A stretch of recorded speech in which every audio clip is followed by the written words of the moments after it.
A pleasant morning to each and everyone. I am delighted to be part of your National English Medium Instruction Program Conference in 2023. It is my first time to be talking to this kind of session, particularly in Thailand. In the Philippines, it's okay. In Thailand, I think it's quite challenging. So let's get it on. Allow me to share my screen. Please enable me to share my screen. And then let's start because I was only given 1 hour. That's 60 minutes of your time to share with you the topic that was assigned to me. So let us start with this picture. Anyone who can tell me the title of this movie? You can utilize the chat box in answering.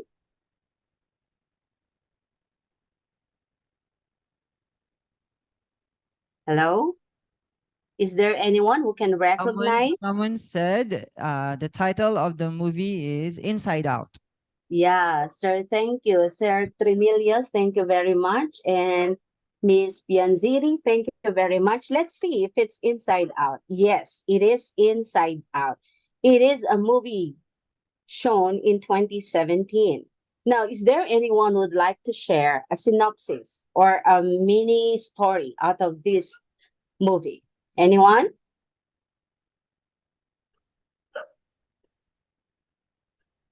Or they can perhaps put in the chat. Yes. What is this story about? Okay, someone mentioned that it's about all emotions are important. Mm-hmm. Thank you to the one who said that, Sir Anthony Jose Ferrer. Very good. Thank you. One more. Internal struggle. Okay, internal struggle. Thank you. So let's see. So the movie is actually happened inside the head of Riley. Riley is a teenage girl who has problems when it comes to dealing with her emotions. So Riley's head is a living place for memories and 5 emotions. We have the joy, sadness, fear, anger, and squeamishness.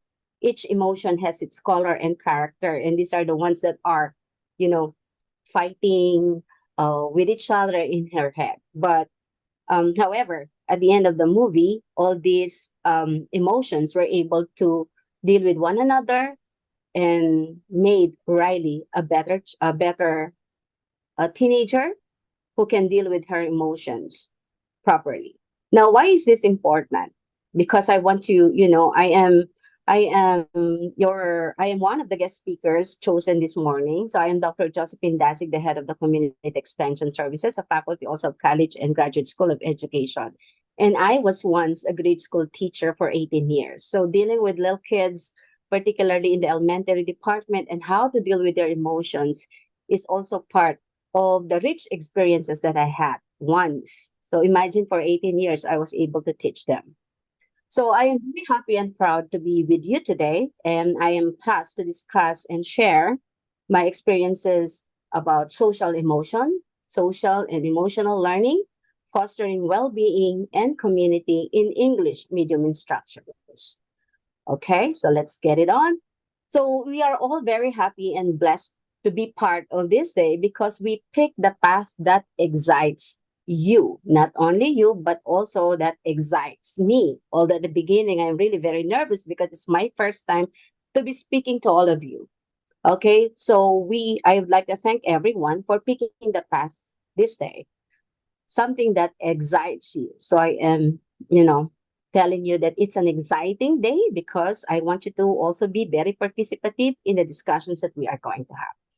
So this morning, you will be refreshed with social and emotional learning, pardon me with the typographical error, and ways to improve SEL. Social emotional learning is SEL, S-E-L, and the characteristics of SEL.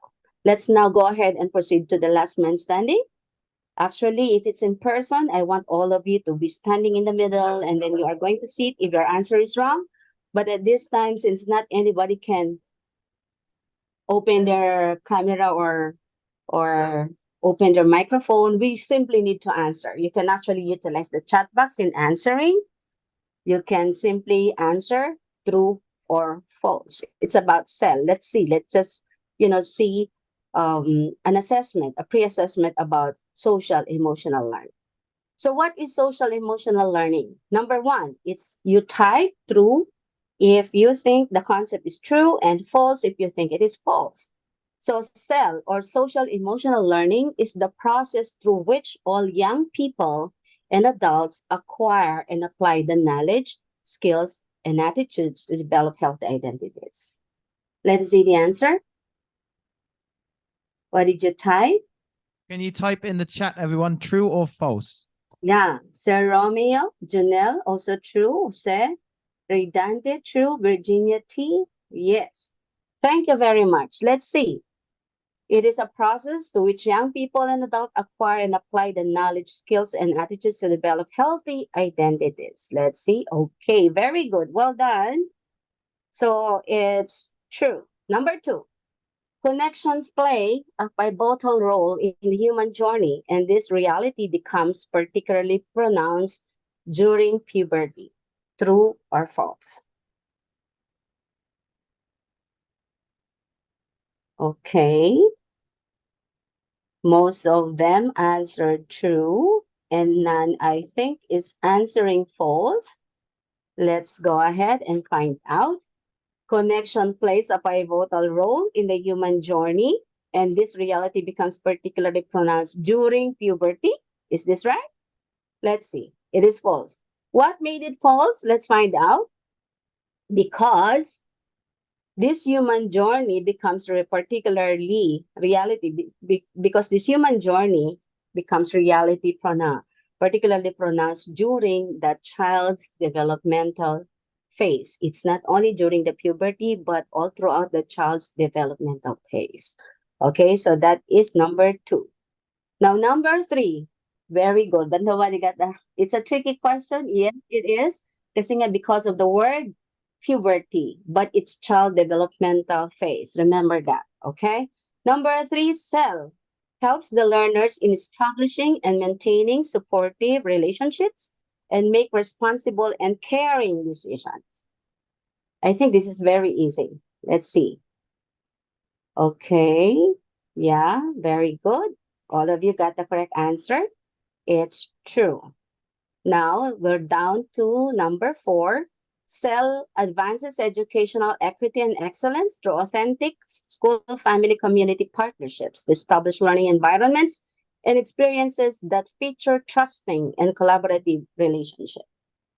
Okay, the sentence is quite long, so I think all of you will be answering true. But of course, you know the content, not the length of the sentence, but it's the content. So congratulations, you did an amazing job. And finally, number five, SEL is only for kids, so they can improve their academic performance, mental health, social behavior, and career readiness. Wow. Okay, yes. So let's see. Very good. Everyone I think has answered. False. Yes. What made it false? Because SEL is not only for kids, but also for adults. So they can improve their academic performance, mental health, social behavior, and career readiness. So it means to say that social and emotional learning is for everyone, not only for those who are kids, for those who are for the adults who are in school, but I think this is true for everyone. Okay. Thank you for participating. I really appreciate your collaboration and cooperation in this session. So let's go ahead and discuss social emotional learning.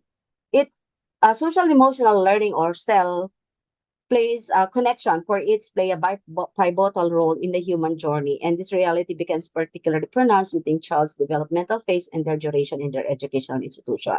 Connections. Connection is really very important because one, nobody is an island. Two, we have to deal with one another. Connection is interrelatedness, connectedness with one another, with our teachers, with our classmates, with our colleagues, with our parents, with our neighbors. Everyone must be working towards connection, must be able to establish a very good connection to everyone in the community. That is one of the ideas or goals of social emotional learning. Now let's go ahead and ask you again, so about your most significant experience you had when you were in grade school or high school. And I think let us just hear three anecdotes from the participants. What do you think is the most significant experiences you had when you were in elementary or high school, or when you were in your grade school or high school? Maybe primary or junior high school. Let's ask Sir Alec. Sir Alec, your microphone is ready for you. Can you recall Okay. a very good experience you had when you were in elementary or high school? Elementary, I guess it was that we had like morning assemblies like every Friday. It was the one chance we got to experience the presentations of other students, and this was regularly done every Friday. So that I remember that. There was also singing of hymns in the morning, because I actually went to a Church of England primary school in the UK, so that was kind of part of the experience. But for secondary school, I guess for secondary school, I remember having classes in portable classrooms, because we had a new building that was being built, so we had to have our classes in a portable room, which was freezing cold in the winter. Not the best experience, I'll be honest, but anyway, all of these things I think impact us, right, in terms of our memories of our school years. So Okay, thank you very much for generously sharing that, Sir Alec. Sir Ray, can you share?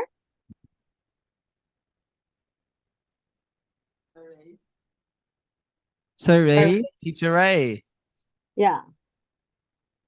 your name is mentioned, Sir Ray. maybe he's disappeared somewhere. Uh, He's gone into while we are waiting for Sir Ray, I would also like to give my Okay, go ahead, sir. Thank you. okay, when I was in grade school, so back then, corporal punishment is still prevalent. So I was so embarrassed when my teacher punished me for doing something wrong. And then Mhm. my high school days, we participated the street dancing competition and we bragged the first place. So yeah, that's unforgettable for me. Okay, thank you. So street dancing, and the corporal punishment. Now let's try to go ahead and dissect their answer. Sir Alec mentioned that the morning assemblies, wherein they witness presentation and singing of hymns and dances of their schoolmates. Another answer, the freezing cold, for because they're moving to a new building, it's freezing cold. And Sir answered, it's the corporal punishment during that time. That's the negative experiences that he had. And the street dancing, which is the positive experience that he had. The street dancing wherein they won the first place. Between the two, I mean, if we are going to consider the answer of the two, no one among them answered. They learned ABCD, they learned multiplication table, they learned equation, they learned how the planets or the 9 planets of our solar system. Nobody between the two answered that. Why? Why do you think so? Why do you think so? Nobody answered. They cannot recall something that they learned this, that they learned that. But it's the significant experiences that they had that touches their emotion, may it be positively influencing to their life or negatively influencing them. Corporal punishment during that time until this time is actually a negative experience. At this time, there's no corporal punishment, but the manner we deal with our students, the manner we treat them, the verbal cues that we are giving them, sometimes this might be hurting them more than the corporal punishment, more than the physical punishment that you do or that sir experienced. The freezing cold, the watching and witnessing the presentation of the classmates or of the schoolmates. Why? Because it gives memory to him. Probably Sir Alec felt happy. Same thing also with Sir. They felt happy in doing these things or in experiencing these things. So it means to say that more than the cognitive, our students really appreciate and they remember more experiences that really struck them, that really struck their emotions and they consider this a very good or a very bad experience, it will remain in their subconscious mind, and these are the things that they will never forget. Okay, so now let's proceed. So why did I start with that? Because social and emotional learning plays a very significant role in dealing with our students, in teaching them how to become a better adult or how to become a better individual. So when adults are prompted to recollect their school days, just like the two good MCs that we have this morning, it's almost guaranteed that their narratives will revolve around individuals who were part of their life. Individuals, the flag ceremony, the teacher, their co-dancers, and how these interactions contributed to molding their sense of self. It's good if these negative experiences will mold us into something positive, into something good. But what if these negative experiences, like corporal punishment, will mold us or will really influence us to dislike schooling anymore? Dislike learning anymore. And whenever you see a teacher, you will have this phobia that all teachers are doing that. Okay? Because there will always be two kinds of adaptations or coping mechanisms that we can do to our life. It can be positively or negatively. It can impact our lives in those ways. So it's good that Sir was able to turn this experience into something good, I think, because he's now a very good teacher. Okay? So social emotional learning also refers to a growth-oriented journey where individuals acquire the skills to identify and regulate their emotions, establish and attain constructive objectives. We have to they can demonstrate empathy towards others, to foster and sustain positive connections, and exercise prudent decision making. If we will only be, allowing our students to experience the social emotional learning, therefore we'll be able to provide this kind of learning experiences to our students. As I've said, it's not only the students who need social emotional learning, but we also as teachers, that we also as adults, the immediate adults, the parents, the teachers, and even the community need to learn about social emotional learning. So this educational approach recognizes that social and emotional competence is crucial not only for academic achievement, but also for building resilient, empathetic, and productive individuals who can thrive in various life contexts.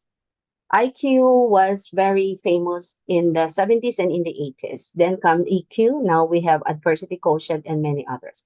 But more than IQ, as I've said, EQ is also very important. Okay? So competence is crucial not only for academic achievement, but building resilience, empathetic, and productive individuals. This is very important. Empathetic, because if we should know, if we will only be learning how to be or how to empathize with our brothers and sisters, then there won't be no problem. There will never be a problem anymore because we know how to empathize with them. Okay?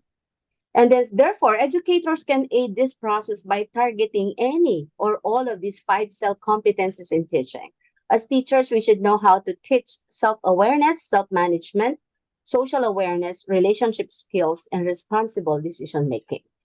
Self-awareness, it is the ability to comprehend one's own emotion, strengths, weaknesses, values, and conviction. It encompasses recognizing how emotions shape thoughts and behavior, enabling individuals to accurately evaluate their feelings and understand how these emotions affect the way they act and engage with others. It is the student who should know how to control themselves. They should be aware of their own emotions, how to control it, strengths and weaknesses, but we can teach them how to do that. It's not because this is their feeling, they can actually express it in a manner that they would want. We have to teach them how to control or how to express their emotions positively. Okay, we have to also know, they should also know their strengths and their weaknesses and their values and convictions. Same thing with the teacher, so that we'll be able to evaluate their own feelings. If they are also if they have this self-awareness, they will also be able to be they will also be able to be kind to other people because they are also aware with the emotions that they are showing that can affect other people. Okay. Number 2 is self-management. It involves effectively managing one's emotions and behavior across various circumstances. It encompasses skills such as controlling impulses, handling stress, adapting to changes, and establishing and pursuing personal objectives. We might be thinking that the working class or the working force are the only ones experiencing stress. I know that working is very stressful, particularly teaching. But if we know how to self-manage, then there's no problem. So imagine a child, imagine your students who are also experiencing the same. We are adult. It's expected that we can manage ourselves clearly and appropriately. How about our students? Can they really manage stress? Can they really adapt to change? Can they really establish and pursue personal objectives? If we are not going to teach them how to self-manage, it will be very hard on their end to have these self-management skills.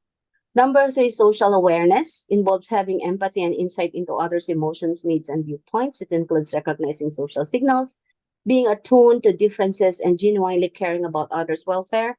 Those with strong social awareness can foster positive relationship by displaying empathy, compassion, and genuine consideration for others' emotions. You know, it's very good if we know how to empathize with other people and we have this insight with the others' emotions and needs and viewpoints. I think teachers are very good at this because we know that our students are a certain student in our class is experiencing something. We have to be very good in this because we should be very sensitive with what they are experiencing, with the hidden emotions that they are hiding to us. Okay, I think it's really very important to determine this and to help them. And I think being socially aware is really very good because we are trying to foster positive relationship. We are displaying kindness and sympathy with others. And then the relationship skills, it is the ability to establish and sustain positive connections with others. This involves skillful communication, attentive listening, teamwork, resolving conflicts, and cooperating effectively. Proficiency in relationship skills allow individuals to navigate interaction seamlessly, excel in group setting, and make valuable contributions to their communities. We have to teach our students how to communicate skillfully, to listen attentively, and of course to collaborate with one another by providing them learning opportunities that calls for teamwork and collaboration. We also need to teach them how to resolve conflict peacefully. It's really very, during my time when I was in the grade school, it's really very hard to resolve conflicts, particularly if you have a behaviorally challenged student inside the class. It takes heart and patience of the teacher to really teach this. But we have to establish this to our students, that relationship skills, establishing and building relationship skills is really very important for a very peaceful and conducive learning environment, not only to us as teachers, but also to our students. Number 5 is responsible decision making. It entails evaluating circumstances, pondering ethical consideration, and making choices that align with personal values and welfare of ones and others. This process involves critical thinking, problem solving, assessing potential results, and considering the effects of one action. Our students, we can actually teach them how to decide wisely or making informed decision making. We have to present scenarios and situations wherein they have to solve or where they need to make a decision. And they should be able to explain the consequences of the decision making that they will be having. So in that manner, we'll be able to help them how to make decision making wisely, sound decision making. So these 5 competencies collectively form the foundation of social emotional learning that fosters personal growth, positive interaction, and well-rounded approach to life. Developing these skills equips individuals to manage emotions, build meaningful relationships, and make informed decisions that contribute to their overall well-being and success. If we'll be able to teach all of this, then we won't be having problem anymore in managing our class.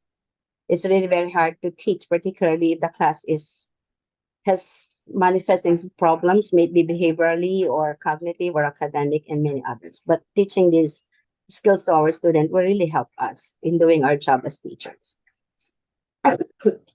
Excuse me. So why is social emotional learning important? Because CEL serves as a valuable tool that enables every student to thrive in welcoming and effective learning setting. And only teachers can do that. What kind of room do you have? What kind of classroom do you have? Is it welcoming? Does it support effective learning setting?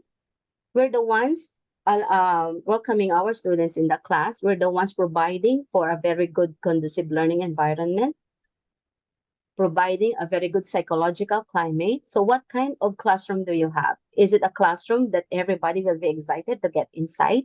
Or is it a classroom that other students fear in getting in because they thought that you are this, that you are that? So we have to, provide a very welcoming and effective learning setting.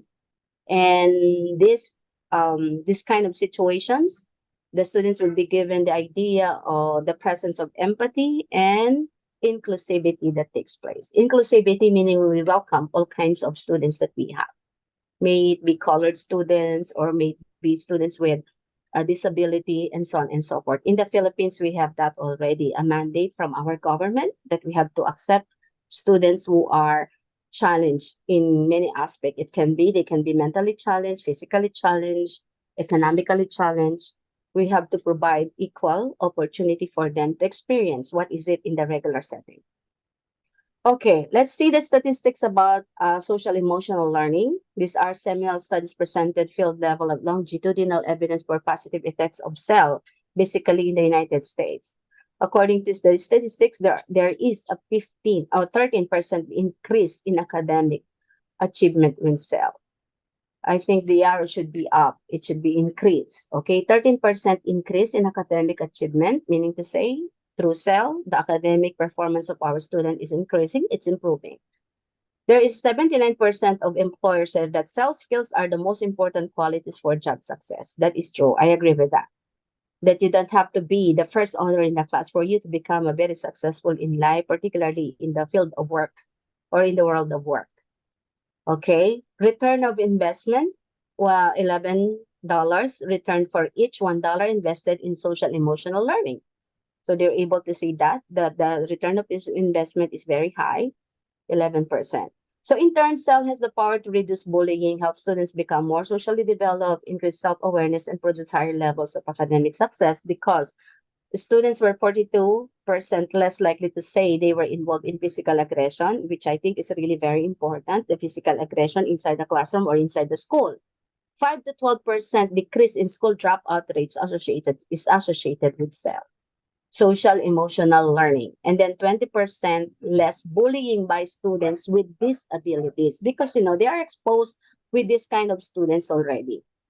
Because remember that if you are practicing social and emotional learning inside your classroom, then you are open to inclusivity. You accept and you embrace all kinds of students regardless of their disability or of their background. So these are the ways to improve social emotional learning. Number one is reflection. Support students in developing their social emotional skill by consistently providing opportunities for them to reflect on both the content and the learning experiences. The learning experiences, the content means the things that you are learning, the concepts that you are learning. These are the parts of the plant or parts of the flower. That is the content. How about the learning experiences when they learned about this? Okay, this can be done through methods of class discussion, journaling, and quick assessment. The next one is feedback. Provide continuous sincere feedback, focus on student skills and commitment. For instance, recognize their efforts in reading aloud or their proactive approach to seeking clarity. This type of praise fosters cell growth and sets an example for peer feedback. So feedback is really very important. Even us, for that matter, for teachers, if we did good, we need tap on our shoulder. We actually need, oh, you've done very well, Sir Alec, in facilitating the webinar. Oh, you've done, Sir Ray, in communicating and in coordinating with one another. And commendation or certificate that you really did a good job is actually very welcome. The tap on the shoulder, the good words that we say to our students, immediate feedback, and focus on the skills and their commitment, not to the person. Even when we talk to our students, it's not the students that we do not like, but the action or the behavior that the student has shown or displayed. Isn't it if the students bullied one, we are not going to tell the students that I don't like you because you are bullied. It's not the person that we do not like, but it's the action, the act of bullying that we dislike to him, not the person. Dislike the action, but not the person. Okay? And then we have check-ins, assist students in setting and tracking both small and significant goals. SEL aims might involve positive talk, self-talk, outcome anticipation, and evaluation. What is check-ins? These are the goals that you help your students set, and then you have to monitor them. That's why from time to time you have to see and monitors. That's why we call it check-ins. Integrating SEL into diverse subject is achievable. The approach depends on your preferences and students' need. If your students need these things, then you have to list them down, and then you help him monitor. With your guidance, you'll be able to see his achievement little by little. And then, of course, collaboration. Create group assignments that work, demand teamwork, proficient communication, and empathy. This fosters the development of interpersonal aptitude and teamwork while tackling real-life challenges. So collaboration, group dynamics. We'll be able to see when we do collaboration, there are a lot of other skills that can be found through collaboration. Speaking, communication, and many other skills can be developed through collaboration. Another one is through role playing, okay? Because participating in role playing situation that encompasses resolving conflicts, making decisions, and comprehending diverse perspective. This provides students with an opportunity to enhance their empathy and problem-solving skills through practice. So role playing is really very important. And then the practice of mindfulness, integrate mindfulness technique like deep breathing, meditation, and attentive listening. These practices aid students in handling stress, enhancing concentration, and controlling their emotions. And I think this is also very true to all of us teachers. Practicing mindfulness when you are going to clear everything that you have in your mind, so that you'll be able to be relaxed with what you are experiencing, proper breathing, and emptying yourself with all the things that you are thinking, with all the worries, with all the stress. Then it can help us have a serene thinking afterwards. So I think mindfulness is really very helpful, not only to our students, but also to our teachers and to all of us. And then positive classroom environment. As teachers, we have to establish a nurturing classroom setting that values and respects students. Recognize and celebrate unique diversities, cultivating a sense of inclusion and belonging. Unique diversities, particularly at this time, our world is getting smaller and smaller. In a classroom setup that you have, even if your classroom is not actually an international classroom, but you'll be able to see that each of your class, in a class of 10, there are 10 of these who have 10 of your students have varied morning experience. In the experiences that they have in the morning, it's already varied. How about their intelligences? How about their other factors that affect them? What more if we are catering to an international school wherein we really have to know and cater the diversity that they have. We have to respect. Respect is the cue in helping us provide a very good multicultural classroom. And then teacher modeling. Teacher modeling involves showcasing emotional intelligence, attentive listening, and considerate communication in your role as an educator. As students frequently learn from observation setting, this example can have a substantial impact. You would like to teach social emotional learning, but you are not practicing it. Even you as a teacher is poor in yourself. So how are you going to teach this? How are you going to be attentive listener to your class if you are always in a hurry, if you are not going to give time to them? How are you going to cultivate good communication to your students if you are not allowing them to express themselves clearly? Okay, so sometimes we really have to learn these things so that we'll be able to impart or to help and guide our students in learning this. Another one is peer mentoring. By pairing students to provide mutual support and guidance, this fosters empathy, attentive listening, and collaborative learning among peers. Okay, this is also a very good strategy to allow them to work with one another, so that respect, taking turn in, okay, will also be established. Real life scenarios, this is very important. You have to present real world situations that provoke critical thinking and challenge students' viewpoints. This initiates discussion on emotions, ethical dilemmas, in individual values, real world situations. You have to present it to them, and then they'll be able to see and evaluate what is happening in that situation.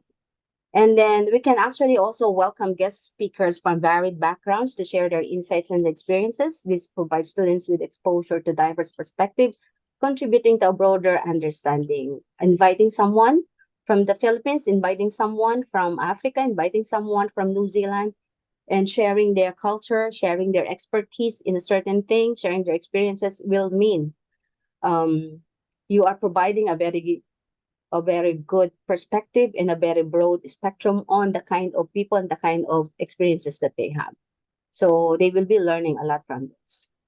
And then incorporate cell language. Utilize language that encourages emotional articulation, attentive listening, and comprehension. Encourage students to communicate their emotions and ideas using diverse and expressive vocabulary. What are these emotional articulation? The students will be able to know if you are welcome. If you are welcoming them because you are ready to listen.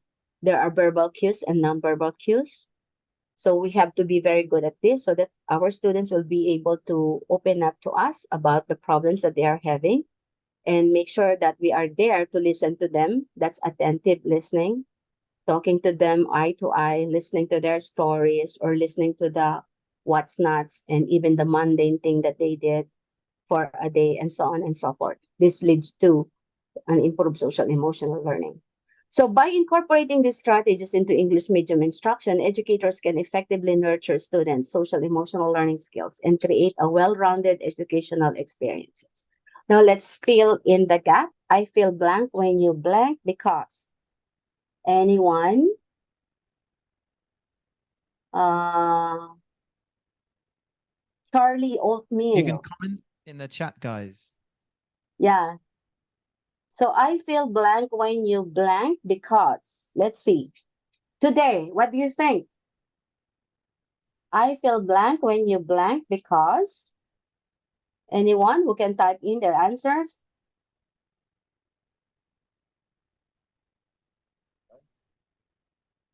Yeah. Okay, let's see the first one. I feel happy when you smile because it's beautiful. Wow, thank you. Thank you. That's a very good social emotional strategy, learning strategy that you gave me. And then iMessage, okay. iMessage, what else?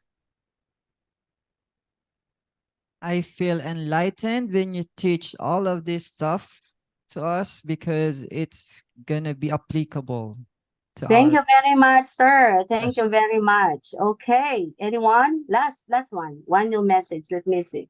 I feel happy when you say thank you because I am appreciated. Yes, thank you, Charlie, for doing that. You know, this is a very good exercise that we can start early with our class because, as I've said, with the kind of students that we have, with the diverse background that they have, it's a very good start. You will be able to have I feel blank when you blank because of blank. This is one good exercise. Even when you are going to, to say to your husband, to your girlfriend, or even in the family, I feel sad when you frown because something like that, or I feel good when you do this, etc., etc. So now down to the last topic is characteristics of a community in English instruction. The first one is interconnectedness, collaboration, supportive environment, inclusivity, empathy. For number one, the community should exhibit strong connections and relationship among its members, fostering a sense of belongingness and mutual support. I just do not know because I was not able to teach in Thailand. I do not know how community accepts English as a medium of communication or English per se. So it's really important that our students, in order for them to learn English, it should be supported by the environment. No problem in school because I think they are compelled to speak in English. How about at home? How about in the community? So learning to speak English is not only the job of the teacher, it's not only the role of the school, but as well as the community, the family, the community where they're living in, their immediate surrounding, their immediate adult support. So it's really very important, interconnectedness. Number two, collaboration is a cornerstone of communities where individuals pool their skills and talents to achieve collective goals. Allow your students to do collaboration work. And they are going to talk in English. They're going to do things in English. And then number three, supportive environment. Communities provide a nurturing space where members can seek guidance, encourage, and assistance when needed. I think Bamboo is very good when it comes to this because you are supported not only with good lineup of teachers, but as well as infrastructure. You have shown us the infrastructure that you have in support of the academic needs of your students. And I think this is really very good. But supportive environment is not only limited to the infrastructure, but also to the people around. Okay, particularly the teachers, the guidance counselor, and the immediate surrounding. Number four, inclusivity. A healthy community embraces all its members, valuing their unique contribution and ensuring everyone feels welcome and respected. Inclusivity is just a normal thing today. It's a very commonplace. So we have to teach our students how to respect each one's peculiarity. Okay, because particularly at this time, in Perpetual alone, we have 39 nationality who are studying, although in college, but there are also some students who are from other nationalities enrolled in the grade school and high school. So inclusivity, not only pertaining to other nationality, but to the different challenges or disability that we have. Okay, may it be physical, mental, cognitive, and many others. Lastly, number five, empathy. Members of the community demonstrate empathy by understanding and caring about each other's well-being and experiences. Empathy is such a very nice word. It's a very beautiful word because you are trying to put yourselves in the shoes of others, empathizing. You know her feelings because you were once there and you will understand that. You have to respect that. Okay, demonstrate empathy by understanding and caring about each other's well-being and experiences, validating their experiences. Also, in English instruction, discussing these characteristics can help students understand the dynamics and importance of community, promoting their social and emotional growth, and fostering a positive learning environment. I give emphasis to community. Community is not limited to teachers and the school.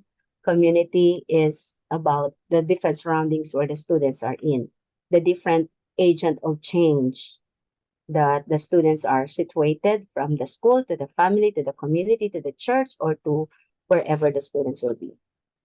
And then in summary, social emotional learning is a comprehensive educational approach focused on developing crucial life skills that enhance emotional intelligence, interpersonal relationship, and decision-making abilities. The three are actually also part of the 21st century skills that we should teach our students.